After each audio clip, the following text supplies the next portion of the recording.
Howdy everyone, this is Trisha and welcome to my channel. Today I'm just going to cook up some simple rice. This is a nice side dish or mix it up with some other ingredients to make a superb dinner. So let's get to cooking. I'm going to make some rice and it's going to be super simple. So first I'm going to start with a hot pan, about a tablespoon of oil, 1 cup of extra long grain rice. My temperature is now set to a medium to high heat. And all I'm going to do is toast my rice. So I don't want to leave it alone. I'm just going to stir it until it gets to the color that I desire. My rice is starting to get toasty.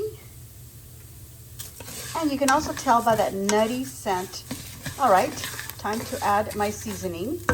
All I'm going to add is a tablespoon of this chicken flavored bouillon.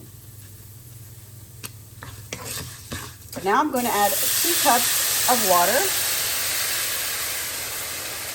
Just gently stir to make sure the rice is nicely spread out. And we're going to lower our temperature. Once I see this bubbling, I'm going to put it to the lowest setting and then I'm going to cover it.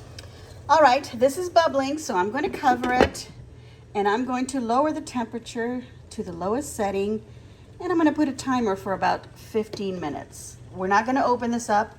We're not going to stir it around anymore. We're just going to leave it alone at a very, very low temperature. Our 15 minutes are up. So now I'm going to turn off the heat completely. I'm going to let this rest for about 10 minutes before I open it up. I do not want to take off the lid. After 10 minutes, we can now uncover our rice. All right, and here we go. Nice and fluffy.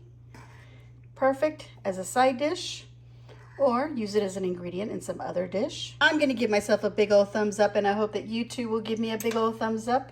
And let me know in the comments down below what you think of my recipe. How do you like to prepare your rice? Is it different from what I do? Do you add different seasonings? Let us all know. And if you haven't already subscribed, please hit that red subscribe button down below and then hit the notification bell so that you get notified of all of my videos as soon as I load them up. And as always, enjoy.